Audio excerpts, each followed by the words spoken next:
Hello, welcome to the Analysys Mason podcast. I'm Larry Goldman, Chief Analyst at Analysys Mason. Today, I'm talking about the Analysys Mason TMT predictions for 2022. I think the thing that's most on our mind as we lean into 2022 is what's happening with 5G. And certainly quite a few of our predictions revolve around how the industry is dealing with 5G.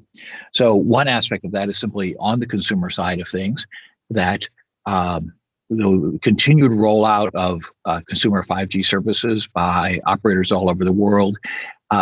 But one of our predictions is the actual uptake on this will be limited by the pace at which consumers upgrade to 5G compatible handsets, and that will be limited somewhat during the year by supply chain availability and a limited supply of the handsets that people want and are motivated to upgrade to. So there'll be continued 5G availability and continued, certainly significant growth, but it will be limited by the pace at which consumers upgrade their handsets. So in an area just looking at that network side of things, another one of our predictions is we're going to see a divergence in business strategies by mobile operators. Up until now, basically operators in each generation have taken the same approach. They built out with the same technology and the same overall business models for offering mobile services. But in 2022, we predict there'll be a divergence in that. 2022 is a year where significant investments in 5G standalone are going to happen. We're going to see a major commitment by many operators, but we're also going to see that some operators are going to very intentionally not pursue that and have no plans, and they're going to stick with a more conventional strategy of the basic consumer mobile services, handset-driven services, and not push into the new business models that are enabled by 5G standalone. So we think there's a significant divergence in the market that will become very evident during 2022. So if we look on at other predictions we have, just looking particularly at the consumer area, late in 2021, a lot of news around the metaverse. We don't think the metaverse is the killer app for 5G, but it's certainly going to be motivating a lot of investments in AR and VR, which will be a factor in driving interest in 5G and part of the expansion then of 5G that will become evident in 2022. On the fixed side of consumer services, many fixed broadband operators are going to launch connected home offerings with services that are built on home Wi-Fi connectivity as part of their strategy to fend off the tech giants, to be stickier and higher value with their customers. And we'll see a big push on that in 2022. And also leaning primarily on the mobile side of things, but both mobile and fixed operators are going to beef up their strategies in terms of being super aggregators and of multiple services that are not just provided by themselves, but by their partners.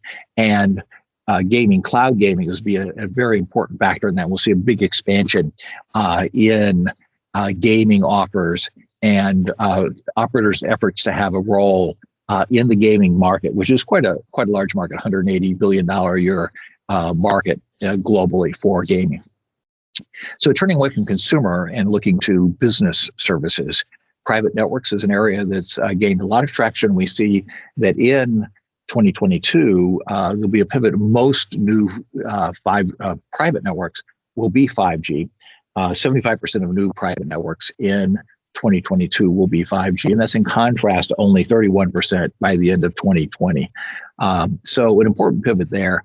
Also, and just a growing focus on private networks. A part of private networks is also edge computing. They a great tendency to go together, but edge computing will lag quite a bit during 2022 and become more important in later years.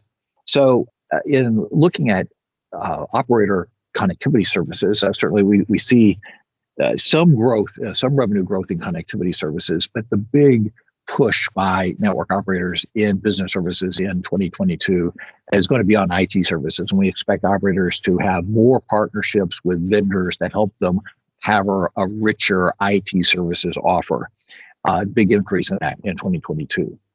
And also, sort of continuing to lean on the 5G theme here, we see a lot of operators will be trialing different kinds of value-added services, 5G enabled, part of the 5G standalone investment, 5G enabled business services. But we expect, particularly in the business services side of things, that these will really be just in the trial mode in 2022. We don't expect very many commercial services of these new 5G standalone enabled capabilities to be offered. So there won't be very much in the way of commercial offers yet in 2022. So turning our attention here to our predictions around the investments in networks and related software, 2022 is going to be the beginning of a spike in 5G standalone investment. So for those operators that are pushing on 5G standalone and pushing on the new business model of 5G, 2022 is the year when the big money starts to pour in to 5G standalone. And over a 2-year period of time here, 2022, 2023, we expect 65% of the mobile CapEx is going to be devoted to 5G standalone. That's a very big shift in the spending patterns and spending emphasis for the mobile network.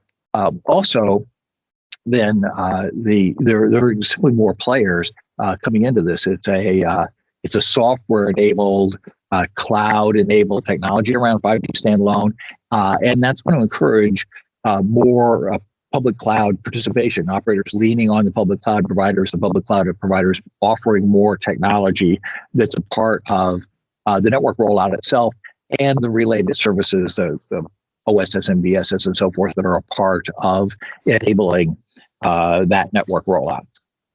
So we haven't mentioned the pandemic up until now, but we will. The pandemic, one of the things about the pandemic, it really led to a push by operators to accelerate their plans for self-care, eliminate the need for people to come into stores or to put their people into call centers. And 2022 is really where we see a lot of that sort of finish out, that a lot more of that automation will come into fruition, a lot more overall capability of digital customer experience from the telcos having accelerated their investment in this digital transformation. Continuing on the theme around mobile network and 5G networks, Open RAN has gotten a lot of attention in 2021, and we think that 2022 is sort of a reality check for the cost and time scales as we go from it being an intent to something people really pursue. It is related to the push on 5G standalone and so forth. Open RAN is really an effort to open up the supply chain, give operators want to have more options, and we'll see how much that really is going to work. How's that really going to work? Well, I think we'll understand that in 2022. And lastly, I think we want to emphasize that there are a variety of changes in business models that are reflected by the fact that technology allows not fully integrated networks to work, so we can do more in terms of investing in facilities and things that can be offered as in a wholesale environment. And there'll be more operators investments in fiber and in mobile networks for the purpose of offering them on a wholesale only basis and not be in a fully integrated consumer offer. So I think we expect to see a lot more investments targeted in that way toward just enabling various kinds of wholesale offers. So that concludes our predictions. There is a document freely available, and you can see the link to that in the podcast show notes. Thanks very much for listening, and I encourage you to subscribe to our podcast to be informed of future podcasts from Analysys Mason.